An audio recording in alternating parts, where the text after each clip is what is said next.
नमस्कार बच्चों। मैं ऋषि और एक बार फिर से आप सभी का बहुत बहुत स्वागत करता हूं आपके अपने यूट्यूब चैनल एक्टिव एजुकेशन में। बच्चों, आज का जो हम लोग सीरीज लेके आए हैं वो बहुत ही इंटरेस्टिंग होने वाला है और आप सभी के लिए बहुत ही ज्यादा इम्पोर्टेंट भी होने वाला है आपके अपकमिंग एग्जाम्स के लिए। बच्चों, एक्चुअली में हम लोगों ने यहाँ पर क्या किया है कि जो आपका गेस्ट पेपर था उसका सोल्यूशन लेकर के आए हैं। और जो बच्चों गेस्ट पेपर है उसमें सारे के सारे मोस्ट इम्पोर्टेंट क्वेश्चंस ही रखे गए हैं।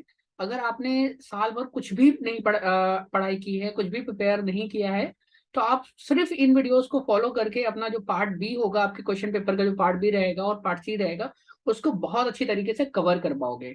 और पार्ट ए जो एमसीक्यू टाइप है उसके लिए मैंने ऑलरेडी सैंपल पेपर्स के सॉल्यूशन आप लोगों को प्रोवाइड करा दिए हैं। तो चलिए बच्चों, वीडियो को शेयर करते हैं, स्टार्ट करते हैं। तो जब तक हम लोग वीडियो को स्टार्ट कर रहे हैं तब तक आप सभी जो है अपने सभी दोस्तों के साथ वीडियो को शेयर कर लीजिए। तो ये रहा बच्चों हमारा कुछ गेस्ट पेपर। और यहाँ पर डेट भी मेंशन है बच्चों, ये 6 मार्च को आपको अवेलेबल करा दिया गया था। अभी हम लोग क्या कर रहे हैं, इसका सोल्यूशन देखने वाले हैं। चलिए बच्चों, तो हम लोग ये अभी जो है पार्ट ए से ले रहे हैं। और सबसे पहले हमारा इंटरप्रेन्योर स्किल्स से क्वेश्चन है। तो पहला क्वेश्चन है हमारा, what does smart stand in smart goals, explain. बच्चों कई बार देखिए, ये क्वेश्चन का टाइप आप समझ लीजिए थोड़ा सा। कई बार आपसे इस तरीके से पूछते हैं, या ज्यादातर क्वेश्चन मैंने इस तरीके से देखा है कि what does A stand for in a smart, ठीक है ना। या what does M stand in smart, what does A stand in smart. तो इस तरीके से क्वेश्चन पूछते हैं, किसी एक पर्टिकुलर वर्ड को पूछते हैं और उसका जो है एक्सप्लेनेशन पूछते हैं। तो चलिए बच्चों, हम लोग जो है इसको पूरी तरीके से समझते हैं।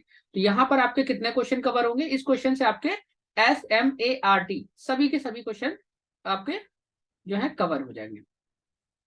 चलिए, तो the smart in the smart goal stand for, S for specific, M for measurable, A for achievable, relevant and time bounded. Okay, this is the full form of smart. अब बच्चों यहाँ पर देखिए, स्पेसिफिक का मतलब क्या होता है। स्पेसिफिक का मतलब है कि जब भी आप कोई गोल तैयार कर रहे हैं, ठीक है ना, जब भी आप कोई गोल रेडी कर रहे हैं अपने लाइफ का या अपनी फ्यूचर का या किसी भी तरीके का गोल सेटअप कर रहे हैं, तो आपको करना क्या है कि आपको एक्स्ट्रा चीजें ऐड करके नहीं रखनी है। आप सिर्फ उस गोल पे टारगेट करिए कि आपका क्या गोल है, आपको बस वहीं पे फोकस करके रखना है, ठीक है। दूसरा मतलब है मेजरेबल। मेजरेबल का मतलब है कि जैसे हम लोग कई बार क्या करते हैं, बहुत सारे बच्चे ऐसे होते हैं, उनको देखा होगा कि वो बस गोल बनाते चले जाते हैं, ठीक है ना। उनके बीच में कोई भी प्लानिंग नहीं होती है, कोई भी अंडरस्टैंडिंग नहीं होती है। हाँ, बस उनको गोल उन्होंने सेट कर लिया, हाँ वी आर बिकम IAS, ठीक है ना, मगर उसका कोई वो प्रैक्टिस नहीं करते हैं, उतना मेहनत नहीं करते हैं, उतना चीजों को हैंडल नहीं करते हैं। तो आपका जो गोल हो, आप भी जो जो भी गोल आप सेटअप कर रहे हो वो मेजरेबल हो, ठीक है ना। आप जो है आपको पता हो कि हम इसको कैसे अचीव करेंगे। थर्ड है अचीवेबल। अचीवेबल का मतलब क्या होता है बच्चों, कि आप जो भी गोल बनाएं उसका टाइम बाउंडेड रखें। और टाइम बाउंडेड का मतलब है कि इस तरीके से सेटअप करें कि वो आपको अचीवेबल लगे। लाइक एक छोटा सा एग्जांपल लेते हैं, ठीक है ना। जैसे कि मान लेते हैं अभी आप लोग हैं, अभी आप लोग अगर बोले कि मैं सुबह 4 बजे उठ जाऊंगा, ठीक है, हो सकता है कि आप उठ जाए और 4 बजे उठ करके मैं 4 घंटे या 8 घंटे या एक पूरा 10 घंटे पढ़ाई करूंगा और सारे के सारे चैप्टर्स को कवर कर लूंगा। तो क्या ऐसा पॉसिबल है? बिल्कुल नहीं पॉसिबल है। लेकिन यही अगर आप एक इस तरीके से सेटअप करते हैं बच्चों कि हाँ मुझे 6 बजे उठना है, मैं 6 बजे उठूंगा और एटलीस्ट 2 चैप्टर जो है पूरी तरीके से प्रिपेयर कर लूंगा। तो 2-2 चैप्टर करके मैं 4 दिन में जो है पूरे अपने 8 के 8 चैप्टर्स प्रिपेयर कर लूंगा। तो ये क्या होता है, ये अचीवेबल होगा, ठीक है ना। रिलेवेंट का मतलब है कि आपका जो भी गोल हो उसमें कोई एक्स्ट्रा चीजें ऐड ना हो, राइट। और उसके बाद है टाइम बाउंडेड। तो टाइम बाउंडेड एक बहुत ही इंपॉर्टेंट थिंग्स हो जाती है जब भी आप कोई गोल सेटअप कर रहे होते हैं। टाइम बाउंडेड का मतलब क्या है कि आप हर एक चीज को उस हिसाब से रखिए कि क्या स्टेप आपको किस टाइम पर लेना है, ठीक है ना। कहने का मतलब, अब आप तो ये प्रिपेयर कर रहे हो कि हाँ मैं 4 चैप्टर या 8 चैप्टर प्रिपेयर कर लूंगा, लेकिन अब एग्जाम के बाद प्रिपेयर करेंगे। एग्जाम के बाद प्रिपेयर करने का कोई मतलब थोड़ी ना बनेगा। तो इसलिए क्या है कि वो टाइम बाउंडेड होना चाहिए। ओके, चलिए नेक्स्ट क्वेश्चन लेते हैं। नेक्स्ट क्वेश्चन है हमारा बच्चों, explain the characteristics of an entrepreneur. तो एंटरप्रेन्योर के क्या क्या करेक्टरिस्टिक्स है वो इस क्वेश्चन में पूछे गए। तो the entrepreneur is defined as someone who has the ability of desire to establish and administrator and a succeed in a startup venture along with the risk initially to do it to make profit। कहने का मतलब बच्चों कि आपका जो entrepreneur होता है, entrepreneur एक इस तरीके का व्यक्ति होता है जिसके अंदर क्या चाहत होती है कि वो अपना एक खुद का एक व्यापार स्टार्ट करे, स्टैब्लिश कर सके और उससे क्या कर सके, वो कई सारी जॉब्स क्रिएट कर सके और बहुत सारा प्रॉफिट जनरेट करे। The best example of entrepreneurship is the starting of a new business. Okay, यानी कि आपका जो एंटरप्रेन्योरशिप का क्या है कि आप एक नया व्यापार स्टार्ट करें। ओके, चलिए आगे बढ़ते हैं, नेक्स्ट क्वेश्चन लेते हैं हम लोग। क्वेश्चन नंबर 3 है आपका, there are some myths about entrepreneurship, mention any 4 of them. तो बच्चों देखिए कि मिथ्स का मतलब क्या होता है कि हमारी जो थिंकिंग है, हम क्या एंटरप्रेन्योरशिप को लेकर के क्या गलत सोचते हैं।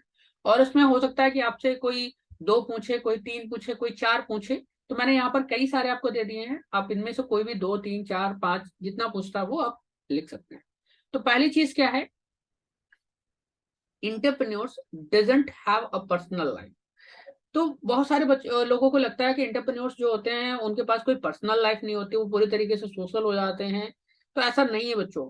कोई भी व्यक्ति अगर अपना व्यापार स्टार्ट कर रहा है तो एक उसका जो कह सकते हैं कि सोशल लाइफ है, जो उसकी जो एक व्यापारिक लाइफ है वो अलग होती है और उसकी एक पर्सनल लाइफ बिल्कुल अलग होती है। ठीक है ना। सेकंड पॉइंट है, रियल एंटरप्रेन्योर्स डोंट क्विट। यानी कि यहाँ पर ये कहा जा रहा है कि जो एंटरप्रेन्योरशिप होते हैं कि वो जब एक बार व्यापार में घुस जाते हैं तो वो मतलब पूरी तरीके से डूब जाते हैं। ऐसा बिल्कुल भी नहीं है बच्चों। एक्चुअली में होता क्या है कि लाइक अगर हमने कोई व्यापार स्टार्ट किया, हमको लग रहा है कि नहीं ये आगे लॉस में जाएगा, तो ज्यादा लॉस गेन करने से बेहतर है कि हम पहले ही स्टॉप हो जाए। थर्ड पॉइंट है, business people don't have a boss. तो यहाँ पर ये कहा जा रहा है कि जो लोग बिजनेस करते हैं उनका कोई बॉस नहीं होता है। एक्चुअली में जब आप व्यापार करते हैं तो हाँ, ये बात सही है कि आप खुद के बॉस होते हैं, आप खुद से डिसीजन ले सकते हैं। लेकिन बच्चों जब आप खुद एक व्यापार करके देखेंगे तो इन चीजों को समझेंगे कि आपका व्यापार ही आपका बॉस बन के बैठा होता है और आपका मन हो या ना हो लेकिन आपको वो चीजें करनी पड़ती है। नेक्स्ट पॉइंट है आपका, एंटरप्रेन्योर्स आर रिच। तो ऐसा नहीं है बच्चों कि सिर्फ अमीर लोग ही व्यापार करते हैं। तो कई बार आपने देखा होगा कि बहुत छोटे छोटे स्टार्टअप्स होते हैं और बहुत छोटे छोटे स्टार्टअप्स कुछ ही समय में बहुत बड़े बड़े स्टार्टअप्स बन जाते हैं। ठीक है ना। The key to success is believing in in ठीक है ना। तो देखिए, सक्सेस का जो बच्चों मंत्र है, उसके सक्सेस के लिए आपको मेहनत भी करनी पड़ेगी। अब सिर्फ ये नहीं है कि आप सिर्फ उस चीज को थिंक करते रहें, उसको सोचते रहें और आप सक्सेसफुल हो जाएंगे, ऐसा पॉसिबल ही नहीं है। आप जो भी स्टार्टअप सोच रहे हैं, आप जो भी आपके अंदर माइंड मतलब माइंड मेकअप किया हुआ है आपने, तो उसको आपको एक स्ट्रक्चर देना पड़ेगा, आपको वो एक जो है डिलीवर करना पड़ेगा। उसके लिए आपको एक्शंस लेने पड़ेंगे, आपको घर बैठे कोई काम नहीं हो जाएगा। ठीक है ना। लाइक जैसे आपका गोल मान लेते हैं कि आपका गोल है 90%, 95%, 100%। तो बेटा सोचने से तो कुछ हो ही नहीं सकता ना, ऐसा पॉसिबल है क्या? सोचने से कुछ भी नहीं हो सकता है। आपको उसके लिए क्या करना पड़ेगा, आपको उसके लिए एक्शन लेना पड़ेगा। नेक्स्ट है, एंटरप्रेन्योर्स टेक एक्सट्रीम रिस्क। तो ऐसा भी नहीं है बच्चों कि एंटरप्रेन्योर्स जो है बहुत सारा रिस्क लेते हैं। हाँ, रिस्क लेते हैं लेकिन इतना सारा नहीं। ठीक है ना। Entrepreneurs think only about money. ऐसा भी नहीं है बच्चों कि जो एंटरप्रेन्योर्स होते हैं वो सिर्फ पैसे के बारे में ना सोच करके हमारी जो सोशल है, हमारा जो इन्वायरमेंट है उसके बारे में भी सोचते हैं, कि जॉब क्रिएटर भी होते हैं। ठीक है ना। तो वो सारी चीजें होती है। आगे बढ़ते बच्चों, क्वेश्चन नंबर 4 ले लेते हैं हम लोग। क्वेश्चन नंबर 4 है, what is the time management, what is the importance of time management. बच्चों हमारी लाइफ में टाइम मैनेजमेंट बहुत ज्यादा इंपॉर्टेंट है, बहुत ज्यादा। आज की, खास करके आज की जो हमारी इतनी बिजी लाइफ है जहां पर किसी के पास कोई वक्त नहीं है, तो वहां पर भी हमारी जो टाइम मैनेजमेंट है वो बहुत इंपॉर्टेंट हो जाता है। ठीक है ना। तो the time manage is the process of organizing and planning how to divide your time between different activities. बच्चों आप किसी आप लोग अगर स्कूल में जाते हैं जब, तो वहां पर भी देखते होंगे कि आपको अलग अलग सब्जेक्ट्स के लिए एक टाइम टेबल मिलता है। ठीक है ना, जिसके अकॉर्डिंग आप अपने क्लासेस में को अटेंड करते हैं। ठीक है ना। अब अगर यही टाइम टेबल नहीं होगा तो क्या होगा कि कोई पीरियड जो है बहुत लंबा जाएगा, कोई बहुत छोटा जाएगा, कभी किसी सब्जेक्ट को बहुत ज्यादा पढ़ा दिया जाएगा, किसी सब्जेक्ट को बिल्कुल भी नहीं पढ़ाया जाएगा। तो ये सारी चीजें, ये प्रॉब्लम्स आपकी लाइफ में आएंगी, ठीक है ना। तो यहीं पर क्या है, get it the right and you will and up working smarter not harder. तो जब आप टाइम मैनेजमेंट करते हैं बच्चों, तो आप क्या करते हैं, आप स्मार्टली काम कर रहे होते हैं, ना कि हार्डली, ठीक है ना। To get more done in less time, यानी कि जब आप कम समय में भी बहुत ज्यादा कर सकते हैं, क्योंकि आपने टाइम मैनेजमेंट करके रखा हुआ है और आपको आपके हर एक मिनट का वैल्यू पता है। जब आप टाइम मैनेजमेंट करते हैं ना बच्चों, तो आपको एक्चुअली में ये पता होता है कि आप कहाँ पर अपना टाइम वेस्ट कर रहे हैं, ठीक है ना। आज के टाइम पे मनी मैनेजमेंट, टाइम मैनेजमेंट जो है, बहुत बड़े बड़े कोर्सेज चलते हैं इनके, ठीक है। यहाँ पर दिया दिया भी गया है, the highest achievers manage their time, ठीक है ना। उन्होंने अपना टाइम जो है बहुत अच्छी तरीके से मैनेज किया है। उसके बाद नेक्स्ट बच्चों है, explain the qualities to become a successful entrepreneur. बच्चों, a successful entrepreneur always hold an extremely strong sense of self along with passion and resilient nature। बच्चों, जो एक सक्सेसफुल एंटरप्रेन्योर होता है, सक्सेसफुल एंटरप्रेन्योर कह लो, सक्सेसफुल पर्सन कह लो, successful student कह लो, जब तक आप अपने आप पर भरोसा नहीं करेंगे, ठीक है, जब तक आप अपने आप पे बिलीव नहीं करते हैं और आपकी जो भी पैशन है उसको फॉलो नहीं करते हैं, तब तक आपका कुछ भी नहीं हो सकता है, ठीक है। तो जो एंटरप्रेन्योर्स होते हैं बच्चों, वो क्या करते हैं, उनका जो ड्रीम होता है, उनका जो भी पैशन होता है, वो उसको फॉलो करते हैं और उसको फॉलो करके जो है उस पर अपना बिलीव करते हैं और साइलेंटली, मतलब बहुत ही शांतिपूर्ण तरीके से वो काम करते हुए उस पर आगे निकल जाते हैं। Having numerous problem to overcome, being self-motivated and self-confident are the traits that make most entrepreneurs successful। तो साफ साफ यहाँ पे कहा गया है कि जो ज्यादातर सक्सेसफुल एंटरप्रेन्योर होते हैं वो कैसे होते हैं, वो सेल्फ मोटिवेटेड होते हैं और सेल्फ कॉन्फिडेंट होते हैं। तो बच्चों, जब आप भी सेल्फ मोटिवेटेड और सेल्फ कॉन्फिडेंस कब हो सकते हैं, जब आपकी प्रिपरेशन बहुत अच्छी होगी, तो आपके अंदर कॉन्फिडेंस अपने आप आ जाता है, ठीक है। नेक्स्ट क्वेश्चन है बच्चों, what is the stress management techniques explain. यानी कि आपका जो स्ट्रेस मैनेजमेंट टेक्निक्स है बच्चों, वो क्या है। तो सबसे पहले देखिए बच्चों, मैंने तो यहाँ पर सिर्फ आपको पॉइंट दिए हैं, आप उनको पॉइंट्स को एक्सप्लेन कर सकते हैं कि कोई भी ऐसा पॉइंट नहीं है जो आपका जिसकी आप थ्योरी ना लिख सके। तो पहला है आपका एक्सरसाइज। तो एक्सरसाइज क्या करता है बच्चों, मैंने एक्सरसाइज आपको पहले ही एक्सप्लेन किया हुआ है। एक्सरसाइज से क्या होता है कि आपकी बॉडी जो है बहुत ज्यादा रिलैक्स होता है, ठीक है ना। आपका जो ब्लड फ्लो होता है वो बहुत अच्छी तरीके से काम करता है, आपके ब्रेन फ्लो ब्लड जो है बहुत अच्छी तरीके से पहुंचता है, ताकि आपका माइंड रिलैक्स रहे। रिलैक्स का मतलब क्या होता है कि बच्चों, आजकल की हमारी जो लाइफ है वो बहुत ज्यादा बिजी है, ठीक है ना। हम लोग क्या करते हैं, हर काम को बहुत तेजी के साथ करने का कोशिश करते हैं, जिससे हमें स्ट्रेस बहुत ज्यादा बढ़ता है। तो आपको क्या करना है, आपको रिलैक्स रहना है, आपको अपनी बॉडी को रिलैक्स रखना है, अपने माइंड को रिलैक्स रखना है। तो जितना आप रिलैक्स रहेंगे, उतना ही चीजें आपकी अच्छी होती जाएंगी। फिर उसके बाद है डीप ब्रीथिंग। तो बच्चों, आजकल हम लोग क्या करते हैं, जल्दबाजी के चक्कर में सांसें भी बहुत छोटी छोटी लेते हैं, ठीक है ना, बहुत तेजी के साथ। तो आपको डीप ब्रीथिंग करना चाहिए, लाइक जैसे हम लोग योगा वगैरह करते हैं, तो उसमें क्या करते हैं, डीप ब्रीथिंग करते हैं। डीप ब्रीथिंग से क्या होता है बच्चों, कि हम लोग ज्यादा ऑक्सीजन अपनी बॉडी के अंदर ऑब्जॉर्व करते हैं, और वो जो ऑक्सीजन होती है बच्चों, वो क्या करती है, हमारे ब्लड में मिक्स होकर के हमारे बॉडी पार्ट्स को बहुत सारा ऑक्सीजन अच्छी तरीके से पहुंचाती है, जिसकी वजह से हमारी जो बॉडी होती है बच्चों, वो रिलैक्स रहती है। ईट वेल।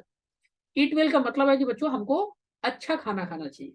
अच्छा खाना खाने से मतलब ये नहीं है कि आप हमेशा जो है अच्छी अच्छी चीजें ही खाएं। अच्छा खाने का मतलब है हेल्दी ईटिंग होनी चाहिए आपकी, ठीक है ना। आजकल हम लोग डे टू डे लाइफ में बहुत सारी ऐसी चीजें खा रहे हैं जो हमको बहुत ज्यादा नुकसान करती हैं, like cold drink, ice cream, pizza, burger, इस तरीके के फूड्स, बहुत सारे अनहेल्दी फूड्स खा रहे हैं, बहुत सारे बाहर के फूड्स खा रहे हैं, पैकेट फूड्स खा रहे हैं, पैकेट जूसेस ले रहे हैं। तो वो सब बच्चों हेल्दी हो ही नहीं सकता है, ठीक है ना। ये सब चीजें अनहेल्दी हैं। आप ज्यादा से ज्यादा रॉ वेजिटेबल्स खाने की कोशिश करें, ज्यादा से ज्यादा आप जो है हार्ड खाना खाने की कोशिश करें, ठीक है ना। जितना हो घर का बना हुआ खाना खाना की कोशिश करें।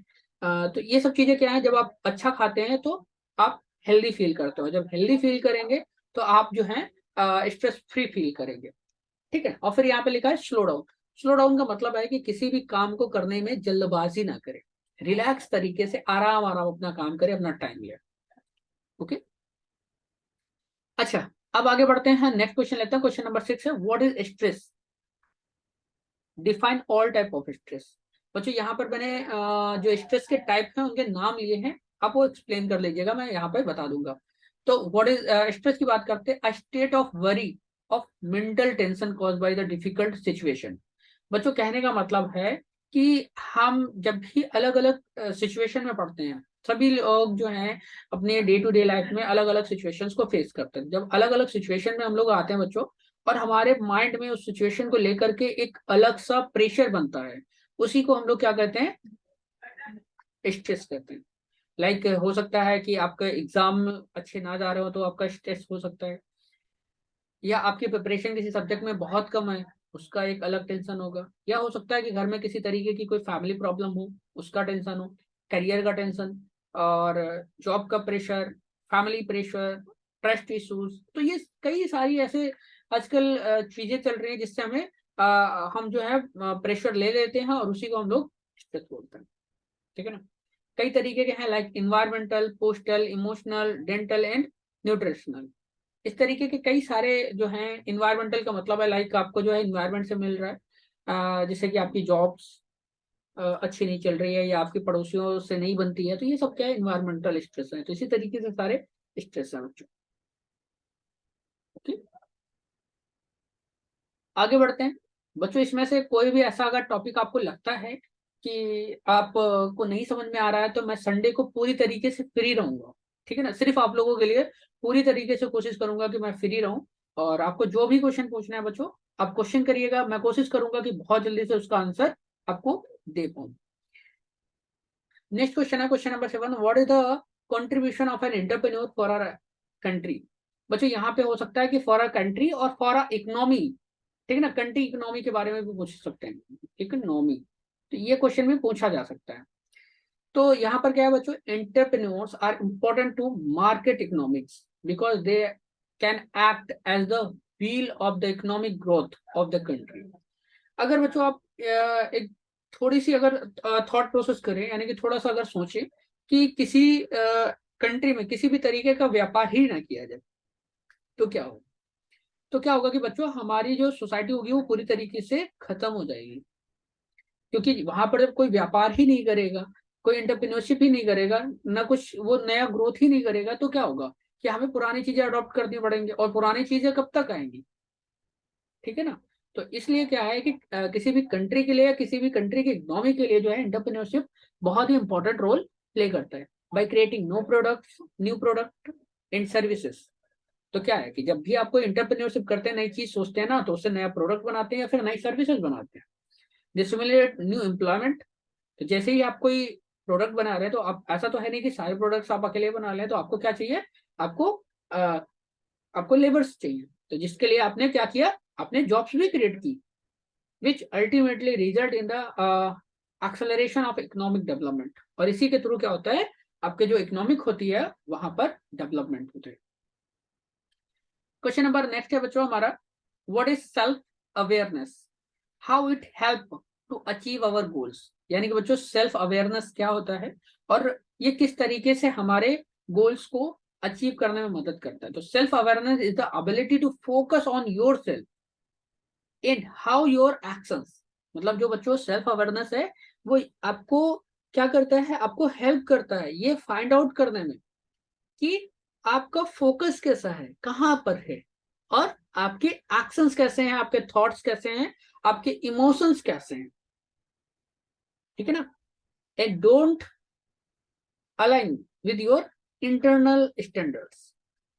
तो ये चीज है बच्चों कि जब आप अपने बारे में जानते हैं, अपने बारे में समझते हैं, आपकी अपनी जो कमियां हैं, आपके जो आप नेगेटिव पॉइंट्स हैं, आपके जो स्ट्रॉन्ग पॉइंट्स हैं, स्ट्रॉन्ग एरियाज हैं, तो इनके बारे में जब आप जानते हैं, समझते हैं, वो क्या कहलाता है, आपको सेल्फ अवेयरनेस कहता है।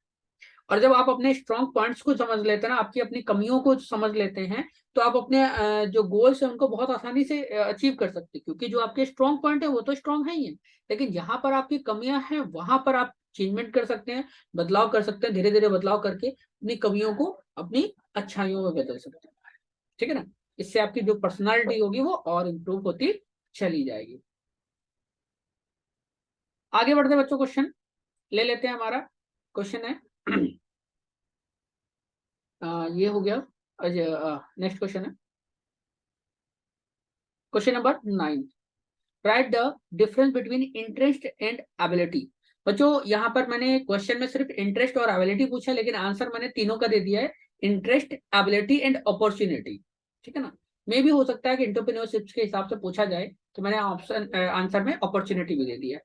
तो इंटरेस्ट क्या है बच्चों? The feeling that you have when you want to know or learn more about something या समबडी। तो इंटरेस्ट क्या है कि जब भी आपकी कोई ऐसी फीलिंग आती है कि जब आप कुछ भी नया जानने की कोशिश करें या कुछ किसी को समझने की कोशिश करें, ठीक है ना, कुछ या किसी को, ठीक है, तो वो क्या कहलाता है? इंटरेस्ट। लेकिन एबिलिटी क्या है? अ लेवल ऑफ स्किल और इंटेलिजेंस, यानी कि किसी भी चीज की स्किल और या फिर इंटेलिजेंस। लाइक अगर आप पढ़ने में बहुत अच्छे हैं, आप मैथ्स में बहुत अच्छे हैं, तो ये आपकी एबिलिटी हुई। लाइक आप क्रिकेट में बहुत अच्छे हैं या किसी गेम में बहुत अच्छे हैं, तो वो क्या है? वो आपकी एबिलिटी है। लेकिन आप किसी व्यक्ति के बारे में, किसी बुक्स के बारे में, किसी टॉपिक्स के बारे में बहुत जानना चाहते हैं, वो क्या है? आपकी इंटरेस्ट है, अपॉर्चुनिटी। तो a time when a particular situation make a possible to do or achieve something. Opportunity का मतलब होता है कि बच्चों एक ऐसा वक्त जब आप कुछ कर सकते हैं, ऐसे सिचुएशन में कुछ ऐसा कर दिखाते हैं और कुछ बड़ा अचीव कर लेते हैं, उसको हम लोग अपॉर्चुनिटी बोलते हैं। आगे बढ़ते बच्चों, क्वेश्चन ले लेते हैं। क्वेश्चन नंबर 10 है हमारा। How does yoga help to manage the stress. यानी कि ये जो योगा है, योगा से आपको स्ट्रेस मैनेज करने में कैसे हेल्प करते हैं। तो बच्चों yoga can help reduce stress because it promote relaxation which is the natural opposite of stress, ठीक है ना। तो योगा क्या करता है बच्चों? ये आपको क्या करता है? रिलैक्सेशन में मतलब आपकी बॉडी को रिलैक्सेशन प्रमोट करता है, प्रोड्यूस करता है, जो कि आपका स्ट्रेस का जस्ट अपोजिट है। Yoga can benefit three aspects of our self that are the often affected by the stress, our body, mind and breathing. तो बच्चों जो आपका योगा होता है वो हमको अलग अलग जगह पर जो है बेनिफिट देता है, जिससे हमारी बॉडी रिलैक्स होती है, हमारा माइंड रिलैक्स होता है और हमारी ब्रीथिंग जो है वो इम्प्रूव होती है। इसी के साथ बच्चों हम लोगों ने एंटरप्रेन्योरशिप जो है, एंटरप्रेन्योर चैप्टर और सेल्फ मैनेजमेंट चैप्टर, ये पूरी तरीके से डिस्कस कर लिया है, उनसे बनते हुए क्वेश्चंस पूरी तरीके से डिस्कस कर लिए हैं। और जल्द ही हम लोग नेक्स्ट वीडियो में मिलेंगे, जहां पर हम लोग डिस्कस करने वाले हैं आईसीटी स्किल्स। क्या डिस्कस करने वाले हैं? ICT skills. तो इसी के साथ आप सभी का बहुत बहुत धन्यवाद इस वीडियो के साथ जुड़े रहने के लिए। मिलते हैं नेक्स्ट वीडियो में, तब तक के लिए बाय बाय।